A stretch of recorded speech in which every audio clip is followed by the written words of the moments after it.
ప్రభునందు ప్రియులారా, ప్రభువు నామమున మీకు వందనములు. ఈరోజు దేవుని యొక్క వాక్య ధ్యానము రాజుల మొదటి గ్రంథము 9వ అధ్యాయము 12-13 వచనాలు. హీరాము సొలొమోను తనకిచ్చిన పట్టణంలో చూచుటకు తూరు నుండి రాగా అవి అతని దృష్టికి అనుకూలమైనవి కనపడలేదు గనుక, నా సహోదరుడా, నీవు నాకిచ్చిన ఈ పట్టణములు ఏ పాటివి అనెను. నేటి వరకు వాటికి కాబూల్ అని పేరు. దేవుడి ఈ మాటలు దీవించి ఆశీర్వదించునుగాక. గమనించండి ప్రియులారా, ఈ భాగంలో సొలొమోను రాజు, హేరేము రాజుల పరస్పర కానుకల సమర్పణ మనం చూడవచ్చు. సొలొమోను రాజు తన నగరును కట్టించిన పిదప హేరాము రాజు సొలొమోనుకు దేవదారం రాణులను, సరళ వృక్షపం రాణులను, బంగారమును ఇచ్చాడు.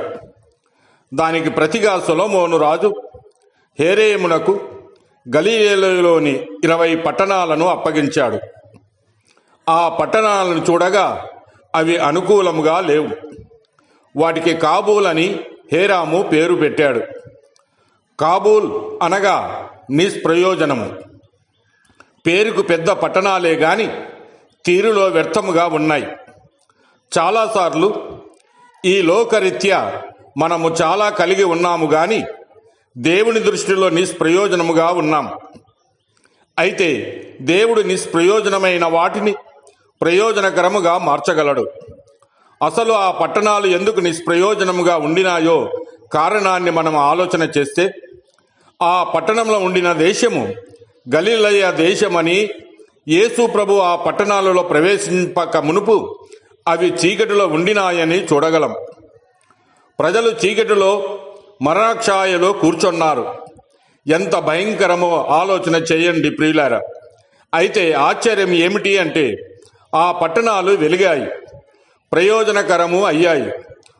ప్రజలు గొప్ప వెలుగును చూశారు. ఎప్పుడు అనగా, యేసయ్య అక్కడ కాపురము చేసినప్పుడు. యేసయ్య ఎక్కడ ఉంటాడో అక్కడ వెలుగు, జీవము, ఆశీర్వాదము, ఆనందము, పవిత్రత ఉంటాయి. ప్రియులారా, నేను దేనికి పనికిరానని నిరాశకు చోటివ్వకు. పాపములో కూరుకొని పోయానని కృంగిపోకు. నన్ను ఎవరు మార్చలేరని తలంచకు. అద్భుతంగా జీవితాలను మార్చేవాడు యేసు ప్రభు. ఆ ప్రభు నిన్ను పరలోకమును హెచ్చించాలని నీకోసమే భూలోకానికి దిగివచ్చాడు. ఐశ్వర్యవంతులను చేయాలని పేదవాడు అయ్యాడు. జీవాన్ని, నిత్య జీవాన్ని, సమృద్ధి అయిన జీవాన్ని ఇవ్వాలని ఆయన మరణించాడు. మరణించి తిరిగి లేచాడు. నిన్ను పవిత్రుని చేయాలని ఆయన సిలువలో పాపము మోశాడు. తిరిగి లేచిన యేసు ప్రభు ఆత్మరూపిగా నీ హృదయము చెంత ఉన్నాడు. కనుక ప్రియులారా, నీవు ఆహ్వానించితే లోనికి వస్తాడు. నీ బ్రతుకు మారుతుంది. దేవుడు మిమ్మల్ని దీవించి ఆశీర్వదించునుగాక.